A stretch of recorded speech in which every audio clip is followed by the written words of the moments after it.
करेंगे।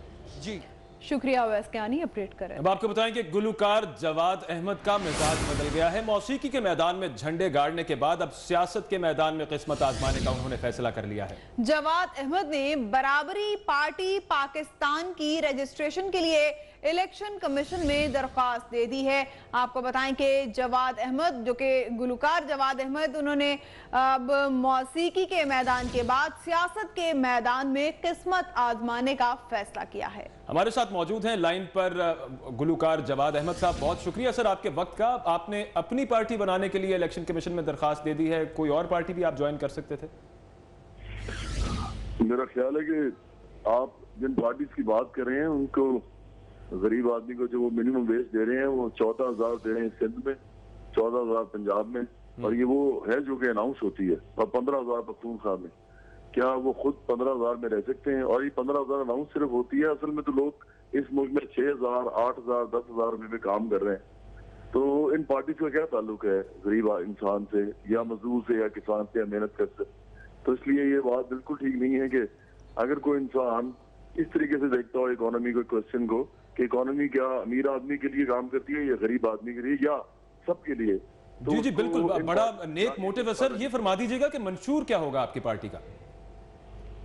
मैंने बताया ना कि मंशूर हमारा ये होगा कि हम समझते हैं कि इस मुल्क के अंदर जितने भी गरीब लोग हैं, जितने भी मजदूर, किसान, मेहनत कश हैं, उन सब की माहाना आमदनी के हवाले से हम बात करेंगे। सबसे पहले तो हम कहेंगे कि इन लोगों को ट्रेड यूनियंस के अंदर काम जिस तरह वो करते थे पहले 70 की दिहाई में, उस तरह उनके लॉज जो हैं उसी तरह के बनाए जाएं दोबारा।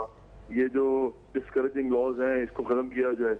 उसके अलावा फिर हम जिस तरह की प्लेटफॉर्म चाहिए होते हैं किसानों को, मजदूरों को, तंजीमें उनकी बनाना, उनके अंदर जाके ग्रास रूट लेवल पे पोलिटिकल काम करना, और आखिरकार पाकिस्तान को एक वेलफेयर स्टेट इस तरह की बनाना जहाँ पे माना आमदनी कम से कम 50,000 तो हो लोगों की, जब वो इंसानों की तरह रह तो सके। तो उसके लिए आपको इकोनॉमी के अंदर बेसिक जो है तब्दीलियां करनी पड़ती हैं। आपको सबसे पहले तो अमीरों पे टैक्स लगाना पड़ता है, बहुत हैवी किस्म का, और उसमें तमाम अमीर लोग शामिल हैं। मतलब आप कैसे लोगों को इजाजत दे सकते हैं कि वो एक दिन में 3-3 करोड़ रुपया कमा रहे हो, और दूसरी तरफ आपकी वर्किंग क्लास है जो 50% से ज्यादा है, वो लोग जो है वो 10,000, 12,000 रुपए के अंदर रह रहे हो।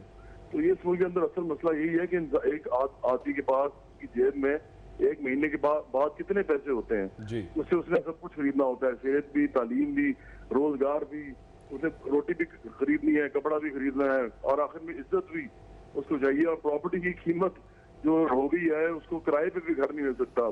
तो ये तो हालात हैं पाकिस्तान के अंदर। तो मुझे लगता है कि इस तरह की पार्टी की बहुत ज्यादा जरूरत है, जिससे मिडिल क्लास के नौजवान आके गरीब लोगों के लिए कुछ कर सकें, खड़े हो सके, उनकी आवाज बन सके। जी बिल्कुल, अल्लाह ताला